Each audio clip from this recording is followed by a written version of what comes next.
Special Sarvappa చేస్తున్నాను.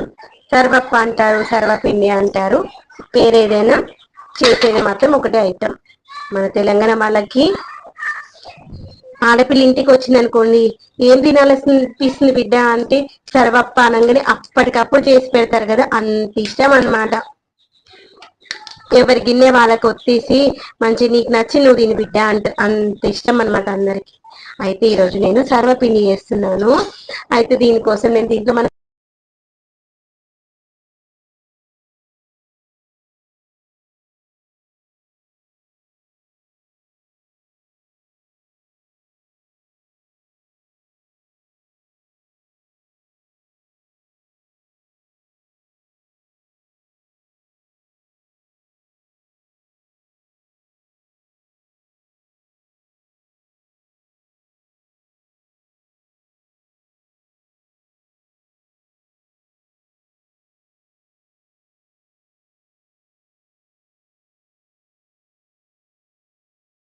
Friends, ఈ రోజు అయితే మన ఇంట్లో సర్వప్ప కదా స్పెషల్. మనం పిండి ఎలా కలుపుకోవాలో చూసాం కదా, దాన్ని చపాతీ పిండిలా కన్సిస్టెన్సీలో కలిపేసుకున్న తర్వాత ఇలా ఒక ఇత్తడి గిన్నెకి మంచిగా ఒత్తేసుకున్న, ఫస్ట్ ఆయిల్ వేసేసి ఇది మంచిగా ఉడకాలి. పైన లేయర్ అంతా ఉడికేంత వరకు మూత పెట్టుకొని పైన లేయర్ ఉడికిన తర్వాత మూత తీసేసుకోవాలి.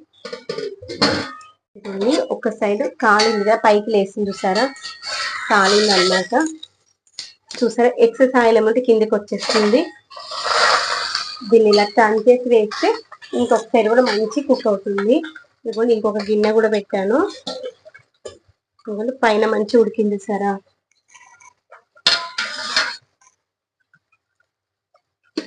ఇలా మంచిగా ఎక్సెస్ ఆయిల్ ఏమైనా పక్కకు వచ్చింది అనుకోండి,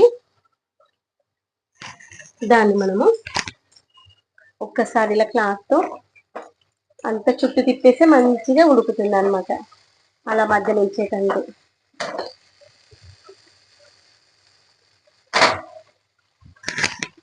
ఇలా ఉంచేసేయాలి.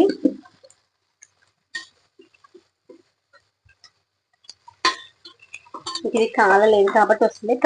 ఫ్రెండ్స్, ఇది కొంచెం సర్వప్ అయితే మంచి కుక్ అయింది. దీన్ని టర్న్ చేసుకుందాం ఇంకొక సైడు.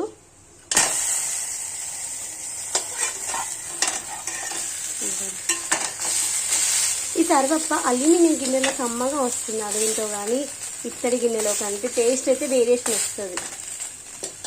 ఏదైనా ఆరోగ్యానికి మంచిది లేనిది కమ్మగా ఉంటుంది కదా, ఏమంటారు చెప్పండి. కలర్లో కూడా చేంజ్ వచ్చింది సారా.